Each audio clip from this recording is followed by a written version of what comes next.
All right. Well, first of all, thank you so much again for having us. It's so exciting to see such a full house and the excitement and the knowledge spreading. I became passionate about Bitcoin just in the last 2 years. I first started investing in 2017 and I did not understand it. But there were 2 books that were really pivotal for me and that set me down this journey and ultimately led to a career change. I've been doing interviews for over 10 years, but I decided to focus entirely on Bitcoin and how broken our financial system is and how Bitcoin can be a solution and a conduit for positive change. And the 2 books were The Bitcoin Standard, which, you know, if you've read it, the history of money and how Bitcoin is a superior form of money. But really what put everything into context for me for today, where we're at today and why we have some of the broken issues in our system is The Price of Tomorrow, written by Jeff Booth. So I really appreciate the chance to learn from him. And let's start off with just a little bit about what led you to write that book, because you focus not on Bitcoin in the book, but really this idea of we have technology which is deflationary, but yet everything around us, as you mentioned earlier, is not only getting more expensive, but we're driving, we're financializing the world, and we're creating stores of value in things like real estate and stocks because of how manipulated the system is. So what led you to write The Price of Tomorrow? I've been an entrepreneur all my life, first not in technology, but starting kind of when I saw what was possible with the internet. As the internet was developing, I thought I have to get into technology, to create a technology business using this tremendous tool. And the first part of the technology, a logistics software that we built in '99 through 2001, that cost about $5 million to create, 2.5 years to create it. Lots of coders, lots of pretty extensive software. And then today that software is it's free. It's not our software, but it's way better software today, and it's completely free. And I saw that time and time again throughout everything I was building, not just in my own company, but companies I was advising or investing in. And I couldn't square the peg that why are prices going up when every bit of technology is moving into every industry at blinding pace. It's moving faster and faster and faster. Why are prices going up so fast? And then, so I would talk about it all the time, and then I would learn about it, and that led me to learn about the existing financial system. And what I realized is we lived in one system that we took for granted that it was always going to be the system, and that system required inflation to survive, and that it required inflation to survive because it was a credit-based system. And if you allowed the credit to collapse, the whole thing would collapse, including all the things that made up the system. And people thought, so they think that money is their money that's sitting in a bank, but it's actually credit, and the credit must keep expanding. And it was, whether we liked it or not, you could not face it wasn't about liking it. It was, that was a system that was true, and it was also true that technology created productivity, and that productivity created value through deflation that should be flowing to society that wasn't. And so I extrapolated from that 2 systems colliding to each other, what would happen to society if you continued on that course?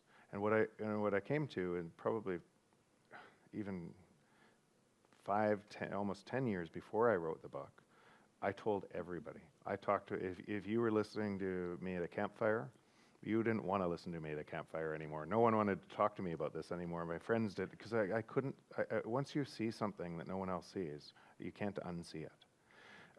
It's like Bitcoin in that.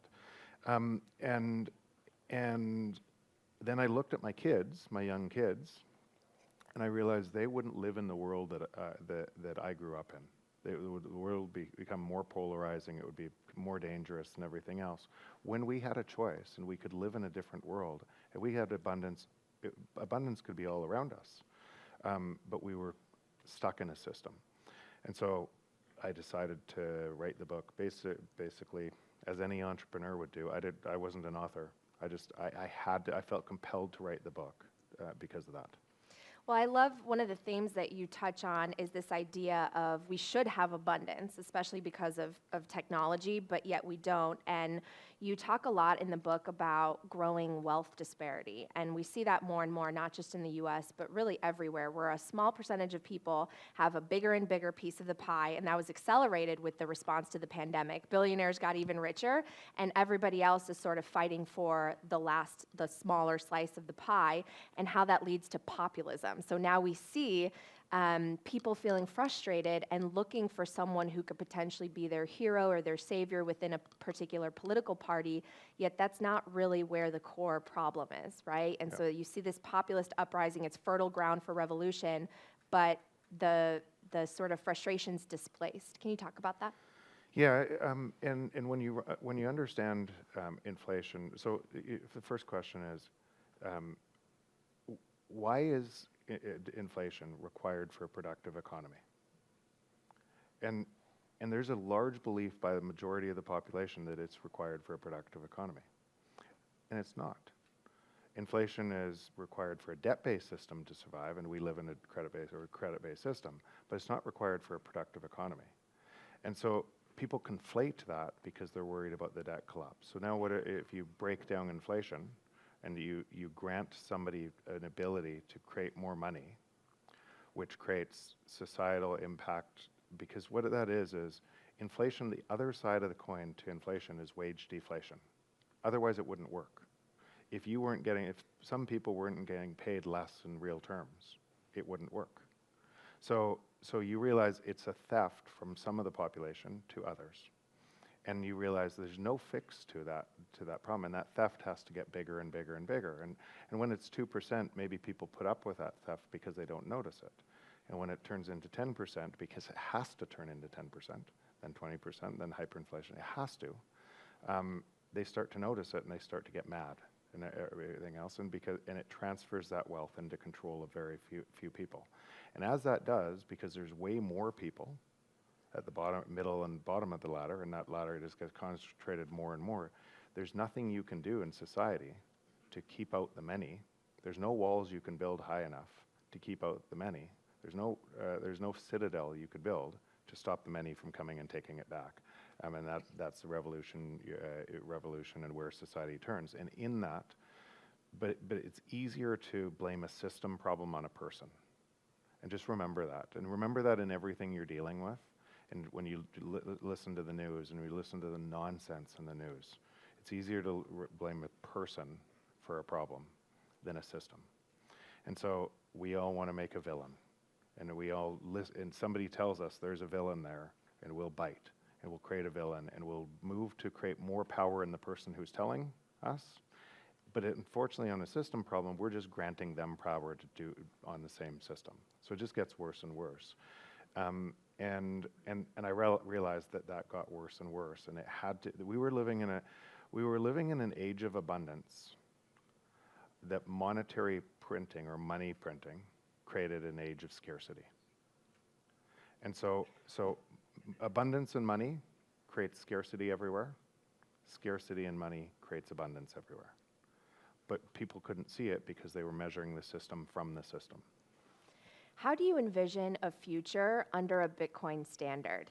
If we do have a non-manipulated unit of account that we can rely on the base layer of a global economy, since it is a borderless currency, what does society look like, especially if technology is deflationary and prices decrease?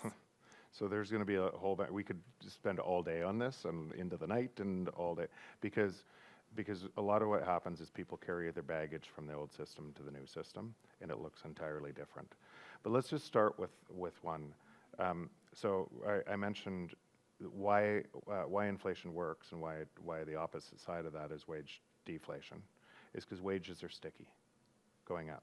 So the money flows to the people on top, and then the last flows to the people on the bottom because wages are sticky. So if you had, and some people confuse what I say about Bitcoin being a deflationary currency. It's a neutral reserve asset. The technology in free market is deflationary, and that means the productivity flows to the most people. But wages are sticky. So if it works going up, it works going down, and it's a transfer of wealth to the middle class and poor. on the way down. And as things fall in price, some people say, okay, well, what about that big industry that's protected in that monopoly? And we don't realize that economics is also about all about creating scarcity. It's not about creating value. If it was if the most valuable thing was the most expensive, then the oxygen in this room would be super expensive. Why isn't it? And it's because it's abundant. And so the abundant things turn into free. And it's the same reason that your calculator app on your phone is free. It's not because it has advertising. It's because there's 50 calculator apps competing for your attention. And if somebody came to me in my venture capital company and said, hey, I have a great idea for a new calculator app, I might laugh them out the door. Because there's no money to be made in calculator apps anymore. Because what ends up happening is the code that is that technology, marginal cost falls to that productivity, to the marginal cost of production. So, and the marginal cost of production on a calculator app is 0. It's a line of code. And in our world, more and more things are moving to that line of code. And then now there's artificial intelligence now building lines of code. And more things are moving there. And so now you imagine, okay, if everything becomes free, and I'm not saying a light switch, tomorrow everything's free. I'm saying a trend where everything in your life is forever getting less expensive, at least measured in Bitcoin.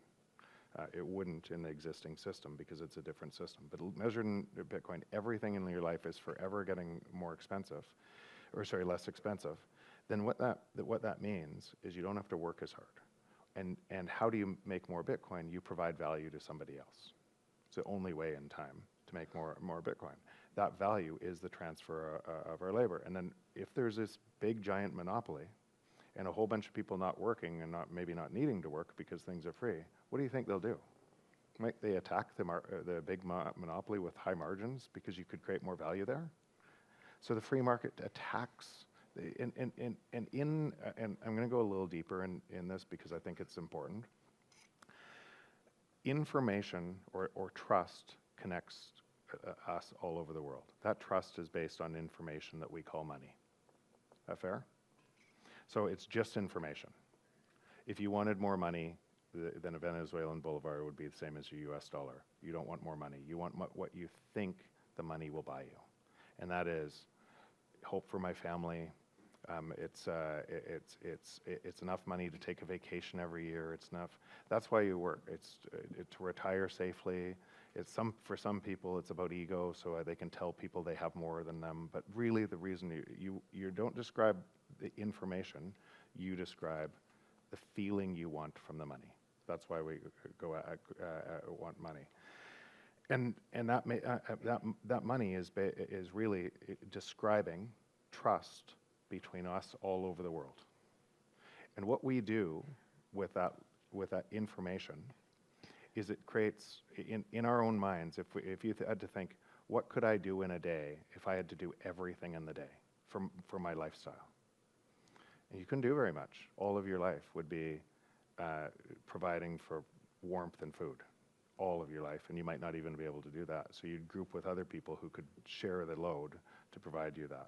So what you see are living standards globally are about trust, so we can do different jobs and connect to create labor. So if you actually break that trust, if you manipulate information, and it's only information, and as a byproduct you have misinformation everywhere in society, but everybody thinks they have perfect information. It's just more because it's only information. But as a byproduct of that, you break the trust that puts us together. And in our minds, humans, we are a step on the ladder of energy plus storage plus compute. That is what your brain is. You're converting energy, you're storing it in your mind, and you're computing it. And that's how we imagine the world. But we're limited in our storage and compute. And what we do by linking together trust, we create a supercomputer, which is called us. That's what society is built on. That supercomputer trying to find better ways to solve problems, to provide more energy, storage, and compute. That's the nature of life, and the emergent system that is out of that, the emergent complex behavior that is out of that, is what we call society. So if we believe as society it's okay to manipulate money or information, and we grant people an ability to manipulate money and information, and that's okay, then the emergent complex behavior that we call society, that is based on the trust of that, disintegrates. And so where you see where we are in the world, that's where we are in the world. Unfortunately, I hate saying that, but what happens with Bitcoin, it's an ability to change that path into a completely different path. Well, I love what you said about the idea of within Bitcoin providing value. You need to provide value in order to get the money. And in fiat, we've seen over time the wealth concentration. It pools with the few. But there's a criticism out there with Bitcoin that because there's only 21 million, the early people that got in, the whales hold the most bags. But if you actually look at the data, the charts, as the technology is adopted, that the wealth is spread out more and more. And so it does create this sort of idea of a more egalitarian society. Not equal outcome, but maybe equal opportunity. Can you touch a little bit on that and why Bitcoin could provide a more egalitarian way of life? I would like, sorry, Jeff, I would like to, is it turn on now or is it turn on now? Test. Yeah. I would like to add to that a question, because it's a standard critique that I hear over and over and over again. Yeah. So we talk about prices should be going down over time, and we have the limited supply of money, 21 million. Absolutely, it makes sense. Everyone gets that. What they do not get, though, is if you're an entrepreneur and if you want to invest as a VC investor today, usually do it because you invest 10,000 or 10 million and you hope to get 12,000 or 12 million back. And the standard criticism is you'll never get your sats back or more. Yeah, and I have an we're investing in this ecosystem. We're investing in companies on top of this ecosystem. And what I know, and what most of the companies that I'm investing in know, is that their company over time will be irrelevant. Prices will fall, right? And as more and more competition race in and they can't create barriers. And the only way that they can create more value is to move to the next area and do the same thing there as prices fall. And so the companies I'm investing in know that, and we're still making that investment, because you can make way more money in sats, in Bitcoin, and the amount of value, because those people are going to drive so much value to society as that happens on the way down. What's that?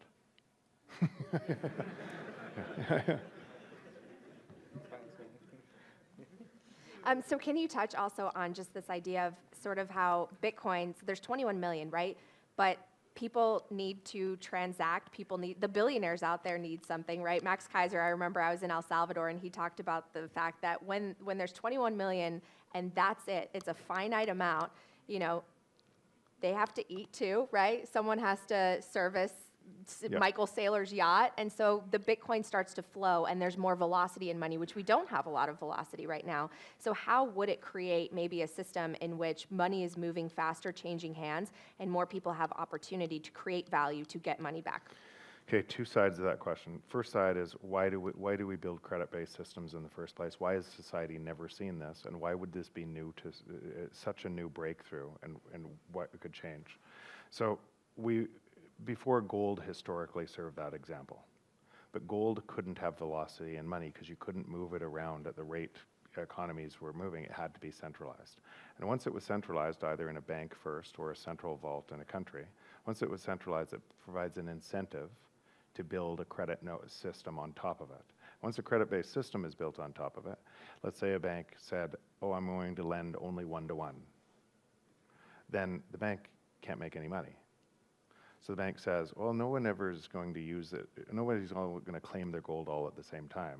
So I'm going to lend it out 2-to-1, and then 3-to-1, and 4-to-1. And it creates an incentive. And then the competition banks lend more, till you get to a point and you have credit, and everybody wants their gold back at the same time. And then they don't have the gold. And then what ends up happening is the government says, oh, all the banks can't fail. We'll take that risk. central. So just because of incentives, because you couldn't have velocity and money and gold, you have a credit-based system. And today, many people believe, that you must have hard money backing a system. And they totally misunderstand what Bitcoin is. The system, the network that creates Bitcoin, and the velocity and the technology, you have unlimited velocity on Lightning, unlimited velocity. I could right now beam money around the world. It could come back to me in 40 times within 10 minutes for fractions of pennies. I have unlimited velocity in technology where it doesn't have to be backed by something else. The point is, it is the thing that changes everything else. And that velocity in money means I can trade with anyone. I can trade with anyone anywhere in the world providing value in an instant, and nobody can stop that transaction. And so that idea changes the way we're governed, changes so many different things, because before Bitcoin, and we should probably explore why it's only Bitcoin as well, or in my opinion, but we'll get there. But for the first time in history, you have decentralization and trust together. Every time before in history, no matter what it looked like, you couldn't have decentralization and trust together. You had to trust an institution. And so what happens with the institutions is they essentially protect the people by rule of law, and Magna Carta, Bill of Rights, Constitution, that protects freedom of speech, free markets, because the supercomputer with us working together has more ideas. Free markets outperformed centralized markets and created a lot of wealth for free markets. And they were designed on essentially keeping limits of control on the state, all of them. But what ends up happening is money is superordinate to laws. And you can see it today. The people with the most money either clog up the courts or rewrite the laws, or the companies with the most money rewrite or lobby, hire tons of money lobbying to rewrite the laws in favor of them, manipulate the information in the media to be able to get a whole bunch of people to believe they're doing things for them, for themselves, when they're really doing something to make more money. And so you have money that's superordinate than laws, and when money is broken, you can see laws get changed. And if it didn't look like that, you would look around the world and you'd see where money was the most broken would have the best laws. Kind of looks opposite, right? So you can see what I'm saying is true, and you can ask, where are we? Where is every country on that list of where we're going with more and more broken money? And you can see where it goes. And so, but that was a requirement because we didn't have decentralization and security together. We had to figure out how to trust some and then protect ourselves with laws. And that means if there's decentralization and security together, if that's true, then all of our previous history and all people's beliefs on how a democracy had to work or communism had to work, all of these are just structures of our mind to operate the world in the way that would have worked best for a different set of people.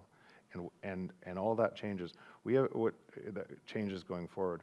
We have what is going to happen is we're going to have a democracy. We're going to have a freedom. We're going to have something that we can't even quite imagine right now. There's no word for it right now, because it's built on something so stable that that changes our world in ways we can't even understand. But it's really powerful. Well, Obi, one of the Bitcoiners whose company you invested in, Obi, he created Fedimint. He said it's the world's first meritocratic money, which I think is really, really inspiring. Yeah. And I want to dig into what you've been talking about with this system of credit that we are in. The whole world basically is based on the premise that debt is money. And right now, we've kicked the can up to the sovereign level, and we're seeing countries try to offload their treasuries as the dollar strengthens and they try to tighten. Can you talk a little bit about this macro environment, the liquidity issues that exist, and just how fragile the underlying system is when basically we're using government debt now as the base layer for everything. Yeah, and I did a little bit on the last panel, but I would just say there is no way out of the existing system. It has to mathematically get worse and worse and worse, and so the only way it can survive is through more coercion and control, and it's on an axis. And the only way that can survive, because it's not a free market force, none of these are free market forces anymore. The only way that can survive is to steal your freedom of speech, freedom of expression, free market. It has to drive from coercion, and because the base money is manipulated, we all know it's manipulated. Most people know it's manipulated, and even people outside of this room think that that's okay, right? They think, oh, that's okay. Well, I'll do what I need to do to make enough money for me, and a whole bunch of other people think, okay, well, I'm at the top of this pyramid, and I'm making tons of money. I'm doing more of that. And so you get this cascade throughout society that the only way it can keep going is to essentially create a bunch of, it's modern day slavery. It literally is modern day slavery. I'm not saying that system, I guess, could work for a while. The pyramids were built with slavery.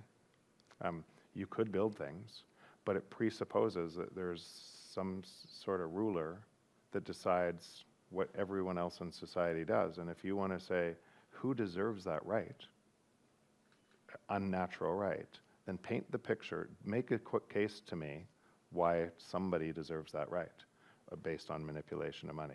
So it does create modern day slavery, but people don't notice it. They just keep on, they short term, and they miss what's happening.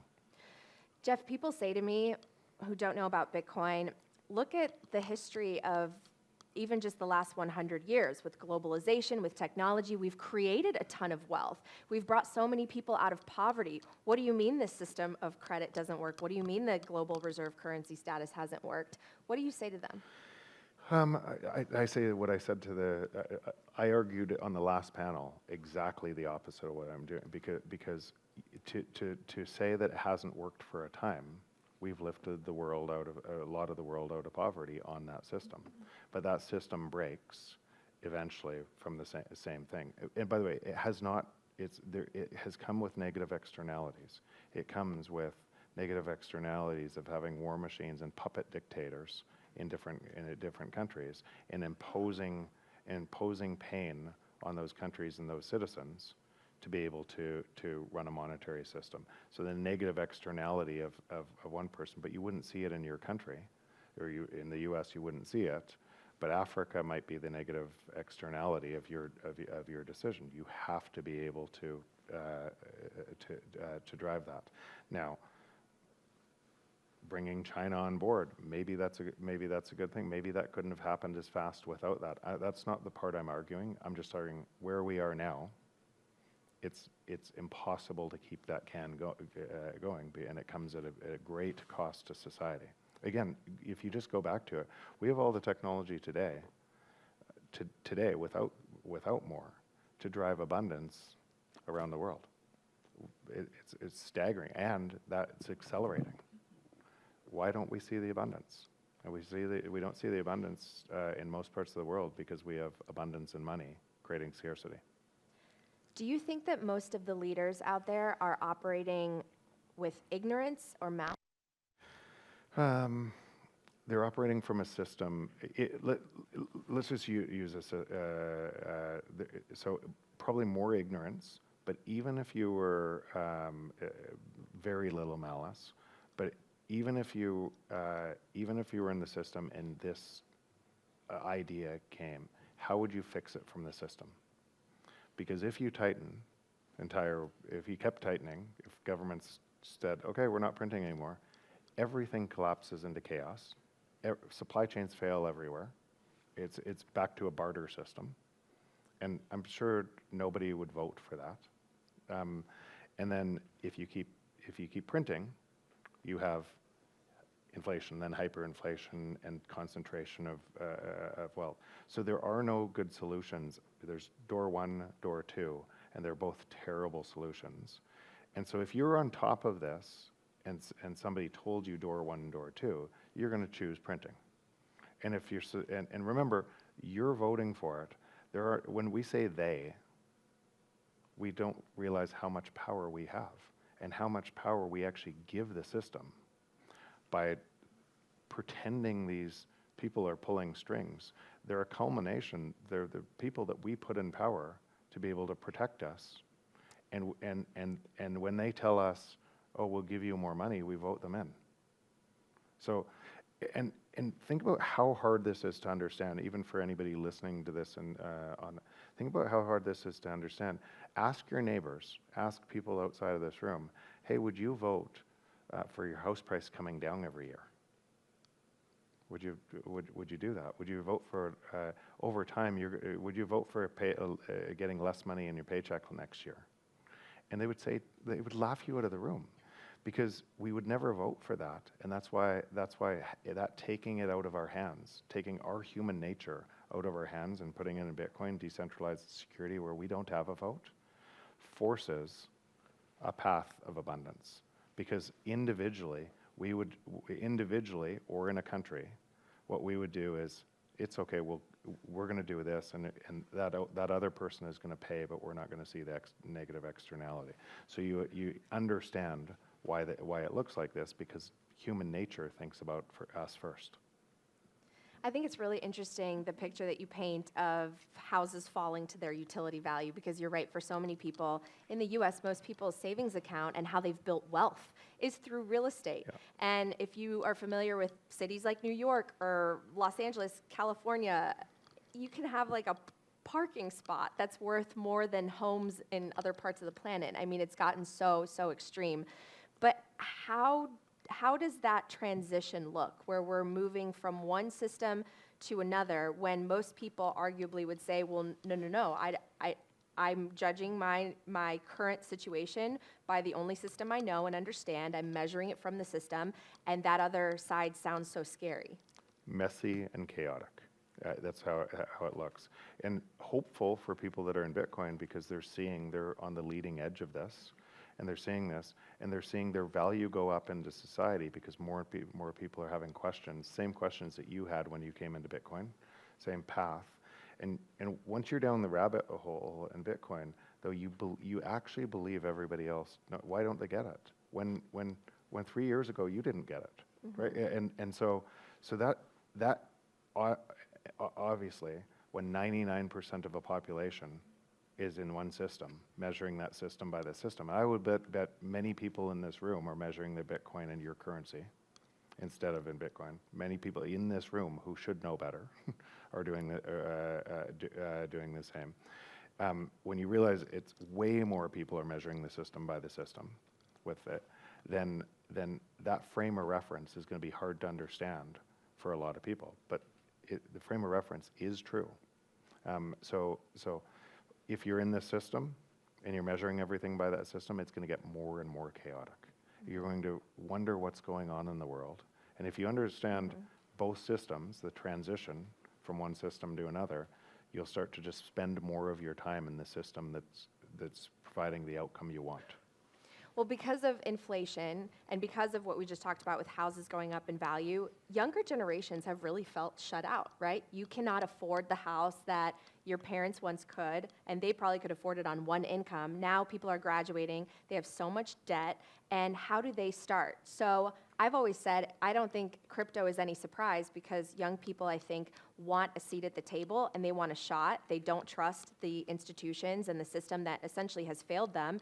And they're looking to crypto for hope. And in the pandemic, we saw a rise in meme stocks and a lot more speculation, which happens towards the end of debt cycles, right?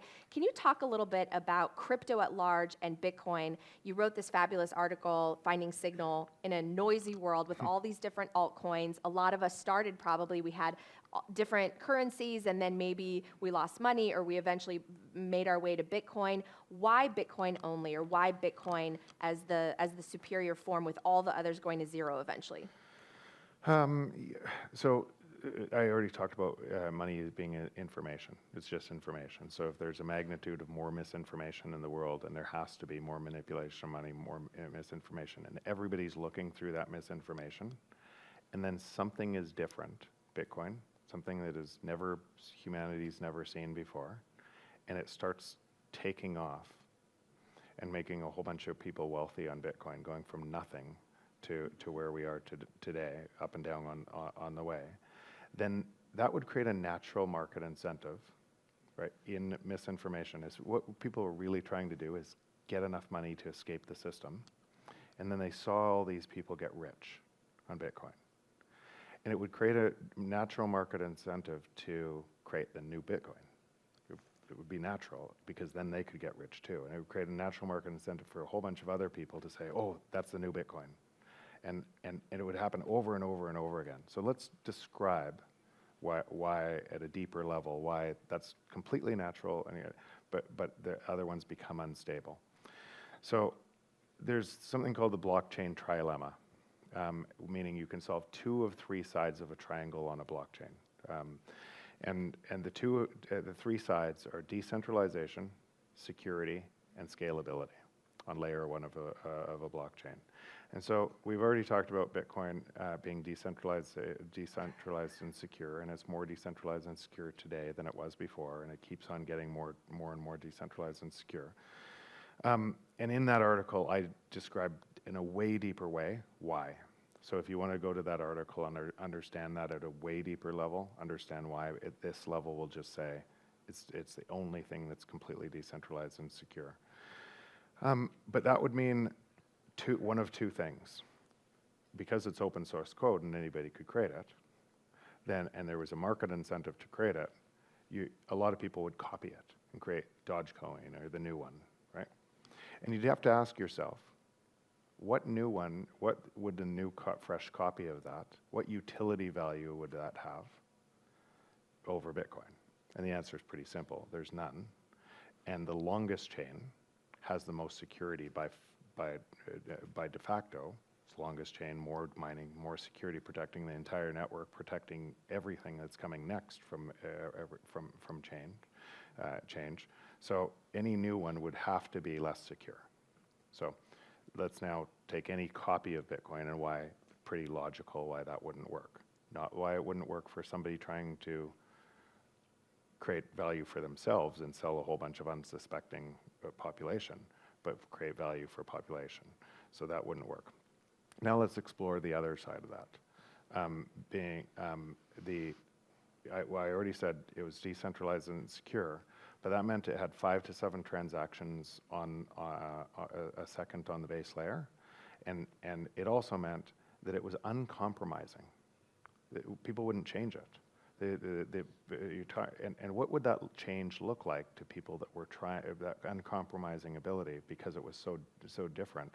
What would it look like, and what opportunity in a free market would it create for other people? And what it would create is, hey, this is old tech. We're going to create something new. So when you see Bitcoin's old tech, that's what you're seeing. You're seeing a market, just a natural market force, trying to create something else. Now, what would they have to compromise to create it? We've already said it's the only thing that can be decentralized and secure. So what they would create is something that could scale, and they would have to sacrifice security, and that we can throw out anything that's insecure because they all fail, right? Solana, how many outages has there been? All of these coins. So anything that's sacrificing security, we can just throw out right away. And let's say they have to sacrifice decentralization for its scalability. So now they have scalability and security, but they have to sacrifice decentralization. It has to be centralized. Ask yourself, what function on a blockchain would move to a centralized blockchain that's more expensive when a database is way less cost? And who pays for that? Because if it's more expensive, somebody has to pay for it. Is Amazon going to move all their products to a high-cost centralized blockchain when they can use a database and be centralized? Is Google? It's insane. It's nuts. And then people say, we're going to have DeFi on top of a centralized blockchain. And there's a whole bunch of entrepreneurs building on top of NFTs and everything else on top of a centralized blockchain that has to go to zero just because of the free market force. And so it won't go to zero immediately. But what it would do is, in the hype cycle, which is the hype cycle driven by the misinformation over here that's 4 orders of magnitude bigger and people getting wealthy, it would drive a massive amount of potential short-term wins into this, and then entrepreneurs thinking, oh wow, I can build on top of this too, and have a bunch of other things on top of that system that must be centralized. For anybody that holds those, you do your own work. Don't trust me. Verify. Do your own work on why. But they're all going to zero. They're all going to zero in time. And if you want to trade there, if you want to pick up pennies in front of a steamroller, that's I prefer to build something that's on a base layer that's secure, stable forever, secure and decentralized forever. And then what I see now on top of that is just like protocols develop. TCP/IP came out in the late '60s by DARPA. It wasn't until layer 4 that opened up the internet, HTTPS. That's what's happening in Bitcoin. It's developing in layers. And the next layer, what's important in that is looking at the first layer, you would never know what's available on the second layer until the layer is there. You'd never know what was available on the third layer until the layer is there. So when I get to see what's being put there right now and the crazy ideas that are coming on top of this, it gives me hope of how fast this might happen, how much faster this might happen than we think it might happen, because of the innovation that's going to move on the space, bringing way more people on. Well, you kind of hit the nail on the head of why people are even investing in some of these tokens. I think Preston Pysh has said it's solutions or invented solutions in search of problems. They just want a quick buck because they've seen people, like penny stocks. You put in a little bit because it's worth less than a penny, and all of a sudden, it takes off and you make a lot of money that later they probably put into Bitcoin. But I want to talk to you a little bit about some of the challenges of Bitcoin adoption, because obviously central banks don't want to relinquish their prerogative and their monopoly on power. So what are some of the biggest, hurdles that you foresee in the coming years, other than just in general, the macro environment, but really central bank policy, political narratives? Right now, there's obviously one that proof of stake is more environmentally friendly, so we should move toward that. But what do you see as some of the biggest challenges? Most of the stuff, you mentioned it before on energy. And when I talked before that we are searching for energy storage and compute, nothing works without more energy. Living standards decline without more energy. It's the uses of energy and what type of uses of energy create abundance. And we constantly are searching our innovation, our capability to find new energy sources and to move to a Kardashev type 1 planet through those energy sources require a free market force, which is Bitcoin. It actually chases abundant energy. It creates a market incentive to search for energy. That's why I said before, it's going to merge with energy. And it actually doesn't matter what I think, whether that's nuclear, whether solar doubles in productivity, whether this plus the heat generated from Bitcoin mining creates an entirely different business. All of those shots on net from us create an energy abundance on a system that takes us to energy abundance, because it provides a mechanism to be able to move there, a pricing mechanism to move there. And so that actually doesn't matter. So it's a long way of saying the biggest risk is people, you in the audience, don't understand what I'm saying or can't tell other people, and they believe the narrative of a system trying to drive control. And as they believe it, they move slowly and they hurt themselves. So the biggest risk is our individual nature, not understanding this.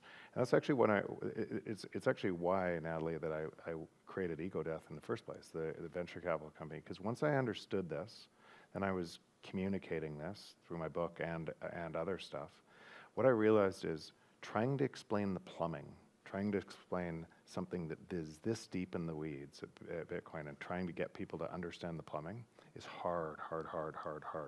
And then they go away and they get back in the system and they go back to the system and we needed to not explain the plumbing. We needed to bring people on through adoption of products that they valued, that gave them tons of value in their life, that the plumbing would just move into the background.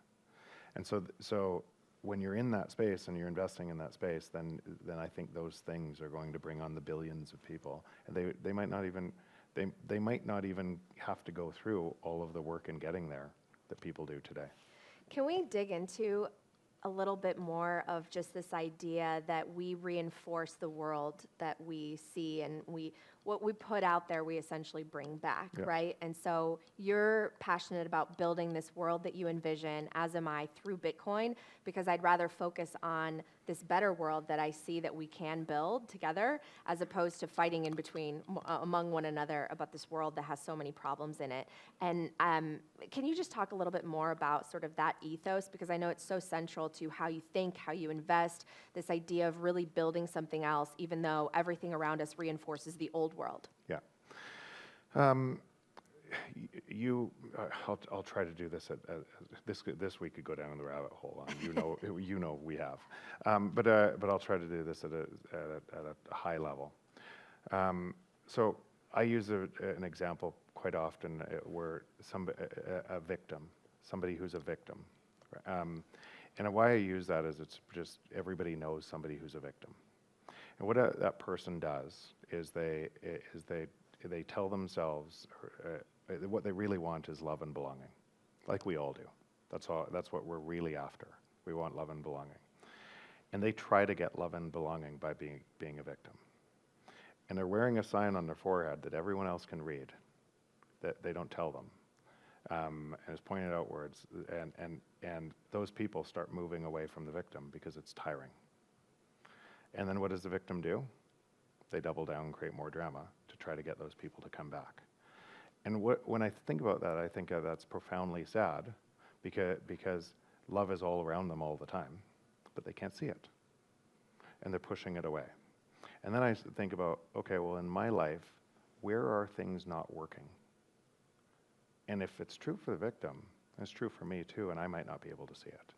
And what you realize in that, or the billionaire trying to do more and more and more and more and more and create more money, telling, I'm doing it for my family, well, pushing the family away. It's the same thing. All of these things are the same construct, and we try to get love and belonging through different ways, and we're very likely to not see it. And it's the same thing if you're in a room with 100 people and you're talking to one person. And you're tuned into the person you're talking to, you can't hear all of the other people in the room.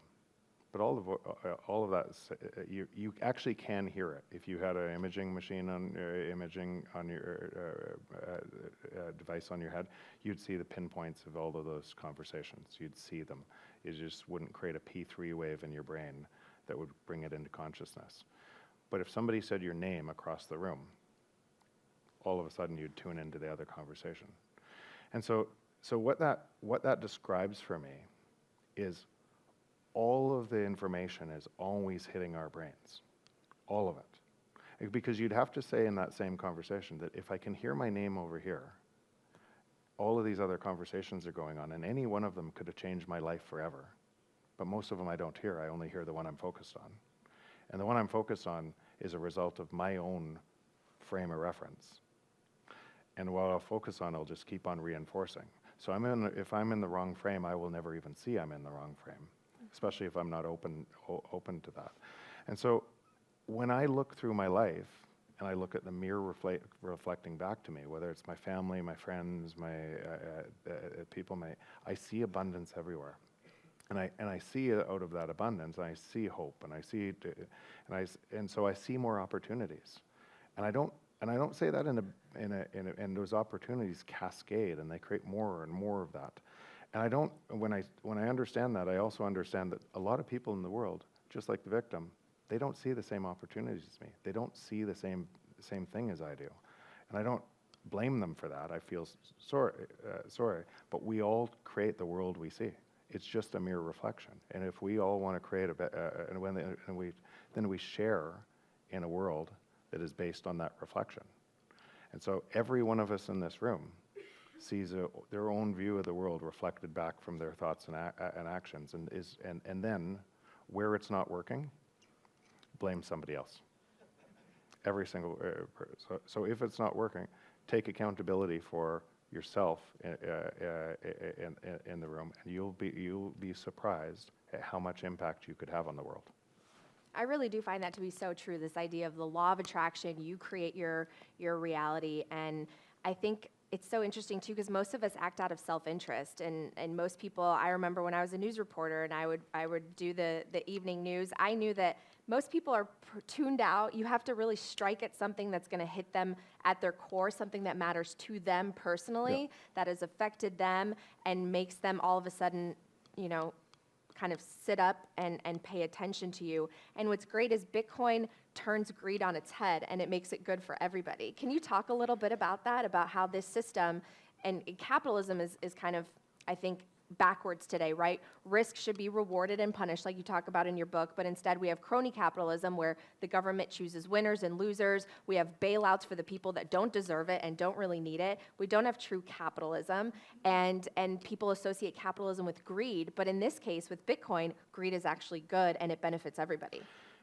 If the output of your work was to create value for other people, and the value that you're creating for other people is your reward, and as you do that more and more, prices fall to free, and you benefit from those free prices, and society at large benefits from those free prices, and then you find something else you could create value for, isn't that a good thing?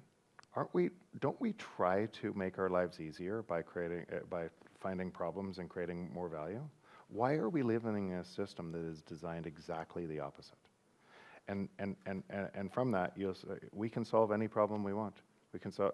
I would ask you though to in this, we're kind of going deep on some topics because I've given a lot of thought to this and how the world moves. I spent a lot of time thinking, okay, and then understanding, and I'm constantly trying to disprove my hypothesis.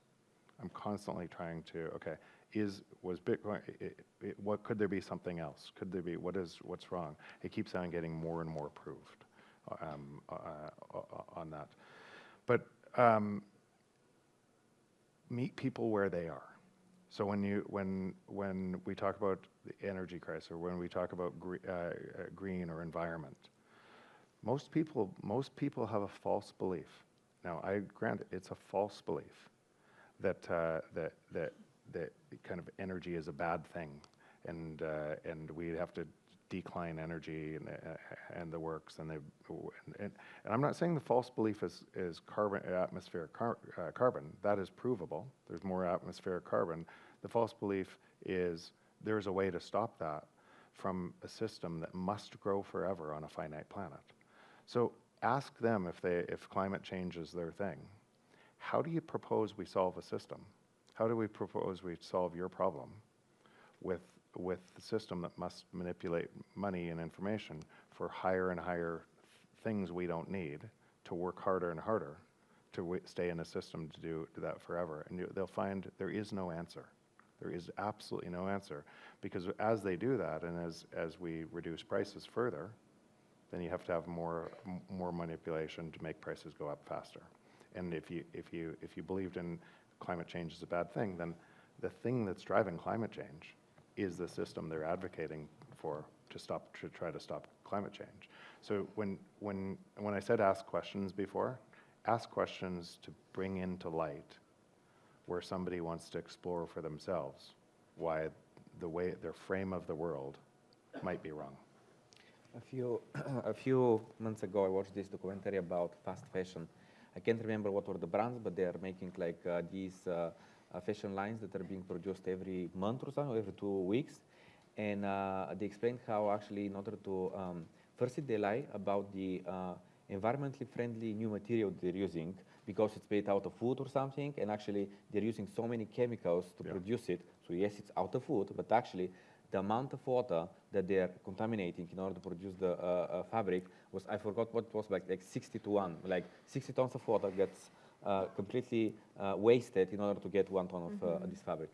And we live in a world where consumerism is literally just the standard. We almost don't repair our things anymore. Oh, it has some small notch, some small problem, just throw it away, buy a new one. It's just cheaper, it's so much easier. Could you talk a bit about consumerism and Bitcoin? Yeah, it's the same. It's the same thing. There's a belief that if you lived in a deflationary system, that people wouldn't spend, and so out of a credit-based system, you've always most economics textbooks talk about that you create a spiral because people stop spending and they hoard their money. That's in a credit-based system, and that might be true. If you thought your value of your money was going to go up forever, you would hoard your money. But let's talk about a different system. Or let's talk about you or your human action. I know for me, I buy a new phone every 1.5 years or 2 years. And I could wait the entire time, use an old phone, an entire time, and then get all the value of something that costs less and more valuable. Well, why don't I wait? What about a TV? What about, I buy food, even though in a deflationary system that should come down. There's lots of things. All it does is change the concept, because the other concept says, and it's so ludicrous to me that people actually believe this. The other concept says the only reason I spend is because my money is losing value. Does that make any sense? It makes so, but and then they try to square the whole that same system with. So we want to drive more and more spending to make you spend more, to produce more, to have more jobs, to be able to stay on this mouse wheel that's going faster and faster and faster, and it feels like I can't keep up. Oh, and we're going to get you to spend more to stop climate change that this system's creating. Like it's just so nuts that we're listening to this nonsense through the system that actually is, because it's not just more consumerism, it's more production, it's more jobs. Instead of having, Natalie said, one job to be able to feed your family, 2 people are working, they're having families way later or not having families because they can't afford basic necessities to live. They're working harder and harder and harder, and some people that aren't working harder to try to stay off that mouse wheel are saying, I'm out, I'm done, I'm going to go kind of a ward of the state, give me money from the state. And so you get those incentives create a society that looks exactly like those incentives would look like. You need 2 cars. You need to because both people need to drive them back and forth to work. You need mini houses for the things you can't put in your house. We call storage units, and we never go back to the storage unit for the mini house that you created for. And we put tracts of storage unit land for all of the extra stuff. It's just complete nonsense. And we have corporatism where a lot of companies are basically zombies that are relying on cheap financing and debt. Meanwhile, they've ballooned into these monopolies where Apple right now still uses so many fossil fuels to transport their goods, to have the power plants that are, or the factories that are making the things like iPhones, but they pay for a net zero status. Yeah. They pay for it. I mean, the incentive system is just completely broken. As we start to wrap up, I just kind of want to get your take on what people might be able to expect in the coming, months, I guess, to a year. There are so many analysts, including you and the Lynn Aldens and Preston Pishes, where everyone's waiting for the system to break. It's cracking everywhere right now, right? And it seems like everyone's waiting for the pivot that will spark the money printer again, which will send Bitcoin to the moon. But that's really a bad way to look at it, right? Totally. And as this system crumbles, it really does. It does expose some of these underlying issues, the populism, the frustration, the growing inequality. How do you see just the next maybe 6 to 12 months playing out, and what should people know and maybe do? Get out of the system. And when I say that you get out of the system, don't put all of your wealth, please don't lever into Bitcoin, but Matt Odell says it perfectly all the time, stay humble and stack stats. Start doing that and start acquiring Bitcoin. Can I see a show of hands? Who owns Bitcoin in cold storage? Quite a few. For those who don't, do it today. or as fast as you can, and continue to do that. From there, if you've done that as step one, you'll start to see, and so it sounds like many people in this have. Then look at all the opportunities that are expanding in Bitcoin. Start to think of it as your unit of account. Start to pay people in Bitcoin. You can always buy more to put in the stuff that you just paid people in Bitcoin, but the faster that you use it to pay people on your Lightning wallets and such, the faster the economy moves to it. So you give an incentive to be able to create businesses around it, and that incentive spreads really fast with lots of people doing it. Just give a bias, because you think about a business accepting it. A business that doesn't have a 2.5% credit card fee.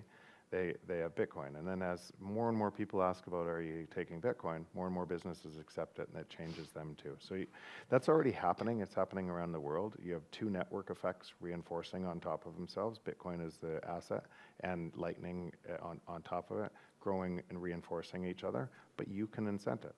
You can make a difference and incent it faster, and the world move that way. Additionally, you could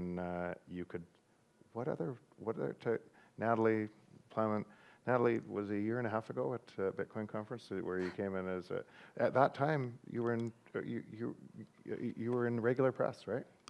And so Natalie decided to move where most people thought there was risk, but Natalie knew it wasn't risk, it was opportunity. She decided to go all in, and look at what happened in a year and a half of her going all in.